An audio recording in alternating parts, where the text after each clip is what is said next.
को इशारा और अहमद को फटकारा। यूरोप, अमेरिका इन दोनों पर सबसे तगड़ा वाला एक्शन ले लिया है। चीन और रूस दोनों ने मिलकर एक ही दिन में बर्बाद कर दिया। क्या विश्व युद्ध की तैयारी हो चुकी है और चीन और रूस मिल चुके हैं। इसमें तड़का लगा दिया है पाकिस्तान ने ये कह दिया है अमेरिका में खड़े होकर हम भारत के रास्ते को पकड़ेंगे। जानेंगे जियोपॉलिटिक्स में क्या कुछ चल रहा है। इन खबरों को जानने से पहले मेरी एक रिक्वेस्ट है आप सभी से, इस दिवाली मिट्टी के दिए जरूर खरीदें और उन कुम्हारों की भी दिवाली हैप्पी वाली कर दें। आइए जानते हैं इन खबरों को विस्तार से। कहते हैं ना, जरूरत से ज्यादा जो होशियार बनता है उसे लास्ट में सबसे ज्यादा बेवकूफी का और कष्टों का सामना करना पड़ता है। यही हो रहा है यूरोप के साथ। यूरोप ने बेगानी शादी में अब्दुल्ला दीवाना जैसा काम किया।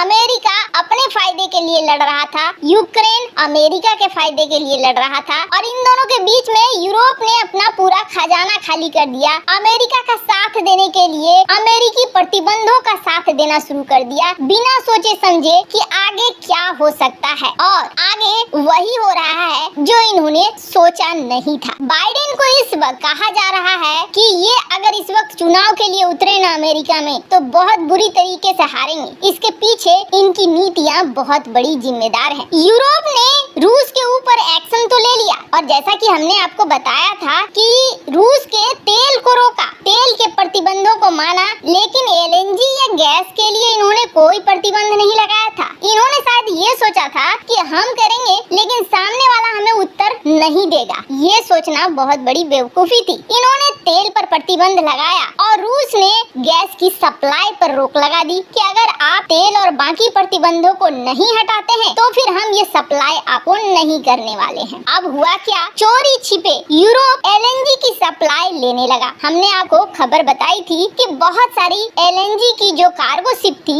वो आने वाली थे बांग्लादेश, वो आने वाले थे भारत, वो आने वाले थे कई और देश, लेकिन ये बीच रास्ते से ही समंदर से डाइवर्ट होकर पहुंच जाते थे यूरोप। ये खेल अंतिम समय में चलने लगा कब, जब विंटर नजदीक आ गया, सर्दियां नजदीक आ गई और यूरोप को समझ में आने लगा कि महंगाई के साथ साथ अब एलएनजी हमारे लिए समस्या बन रहा है, क्योंकि यही एलएनजी अमेरिका बहुत ज्यादा कीमत पर बेच रहा है। पर इन सब में जहां यूरोप अभी ये सोच ही रहा था कि प्रतिबंधों का क्या किया जाए, क्या नहीं किया जाए, क्या हम अपना भंडारण कर लेंगे, क्या हम रूस के साथ सामने खड़ा हो पाएंगे, यूरोप के अंदर जब बवाल मचने लगा कि अमेरिका हमें कम पैसे में क्यों नहीं दे रहा है गैस, तो वहीं दूसरी तरफ चाइना, देखिए चाइना कितना तेज। जब शुरुआती दौर में रूस ने ये कहा था कि मेरे से एलएनजी खरीद लो, गैस खरीद लो 50% का डिस्काउंट, और जैसे ही रूस ने ये कहा चाइना ने बड़ी मात्रा में यहाँ रूस से खरीदना शुरू कर दिया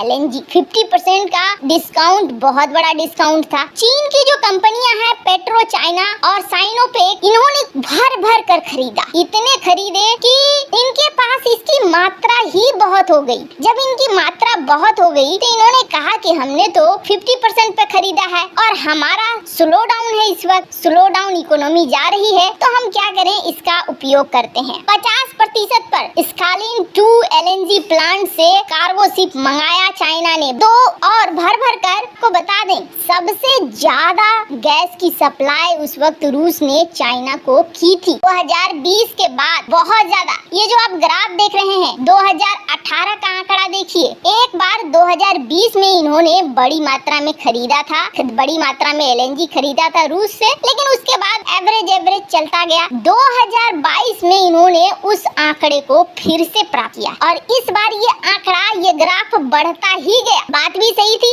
इतना बड़ा डिस्काउंट मिले तो कौन सा देश नहीं खरीदेगा, और यही चाइना ने किया। चाइना ने इसे पूरा खरीदने के बाद अब यूरोप के सामने शर्त रख दिया था कि ठीक है, हम आपको देते हैं एलएनजी, आप हमसे एलएनजी लो, लेकिन हाई रेट पर हम देंगे। यूरोप के पास कोई ऑप्शन नहीं बचा, अमेरिका के पास जा रहा है, अमेरिका कह रहा है हाई रेट में देंगे, और चाइना के पास जा रहा है, चाइना कह रहा है कि हम उत्पादन तो नहीं करते हैं एलएनजी का, लेकिन हमारे पास भंडार बहुत है और इस भंडार को हम देंगे आपको। करीब 4 मिलियन टन का डील हुआ और ये 4 मिलियन टन की डील हुई, एकदम बड़ी प्राइस, और यूरोप ने चाइना से खरीदा। यूरोप जितना पूरी दुनिया से इस वक्त एलएनजी खरीद रहा है अलग अलग जगहों से, उसका 7% 60% यूरोप ने चाइना से खरीदा और ये निकी एशिया की रिपोर्ट कंफर्म करती है कि हाँ 7% यूरोप ने खरीदा है। अब चाइना को यहाँ बड़ा माल मिल रहा था और यूरोप भी कहीं न कहीं खुश था कि चलो हमें मिल तो रहा है, कहीं से थोड़ा पैसा लग रहा है लेकिन मिल रहा है। चाइना की जो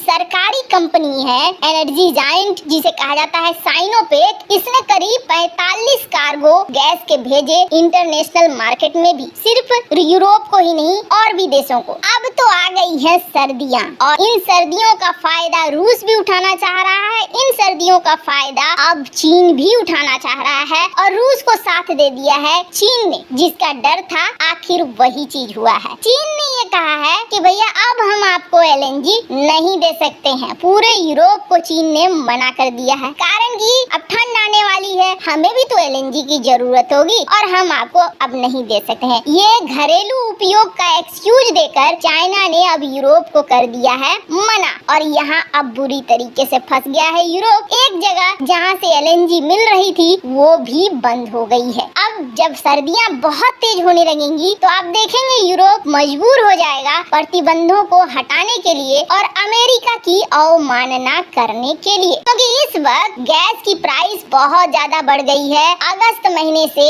336 पर मेगावाट आवर ऐसी है गैस की इस वक्त स्थिति, जो आने वाले समय में मिलेगी भी कि नहीं मिलेगी ये भी कहना बहुत मुश्किल हो जाएगा। अब यूरोप अफ्रीका की तरफ जा रहा है कि आप हमें दे दो, लेकिन इतनी जल्दी कोई भी चीज नहीं मिलता है। खैर, जहाँ एक तरफ ये सब कुछ हो रहा है तो देखिए पाकिस्तान ने भी अमेरिका को कितना बड़ा धोखा दिया है। पाकिस्तान में अभी नए वित्त मंत्री आए हैं, धार साहब, जो पहले से ही भ्रष्टाचार के मामले में लिप्त बताए जाते हैं। खैर छोड़िए, ये वित्त मंत्री अमेरिका पहुंचते हैं, अमेरिकी दौरे में 58 अधिकारियों के साथ बैठक करते हैं। एकदम से लग रहा है जैसे पाकिस्तान को निपटाने की पूरी तैयारी कर ली है। अब इन्होंने अमेरिका के जमीन पर खड़े होकर ये कह दिया कि भैया हमें पाकिस्तान को फिर से बनाने के लिए 16 अरब डॉलर से ज्यादा की जरूरत है। हमारे यहाँ खाद्यान्न संकट है, हमारे यहाँ एनर्जी का संकट है, हमारे यहाँ इस वक्त संकट ही संकट है। ऐसे में हम अब भारत वाला रास्ता पकड़ेंगे। भारत वाला रास्ता कौन सा है? तो हम खरीदेंगे रूस से तेल, अगर रूस हमें उसी रेट पर दे जिस रेट पर वो भारत को दे रहा है। अब यहाँ जो टास न्यूज एजेंसी है रूस की, उसके साथ इंटरव्यू देते हुए रूस में जो पाकिस्तानी राजदूत है शफकत अली, उन्होंने भी ये कहा कि हम भी भैया गेहूं खरीदना चाहते हैं। यानी कि गेहूं और तेल दोनों के लिए अमेरिका की जमीन पर खड़ा होकर पाकिस्तान ये कह रहा है कि हम अब तुम्हारी नहीं मानेंगे। वैसे आपको क्या लगता है, भारत ने जो कदम उठाया है वो बिल्कुल सही उठाया है या नहीं? कमेंट कर अपनी राय जरूर बताएं। जल्द मिलते हैं अगले वीडियो में नई खबर के साथ।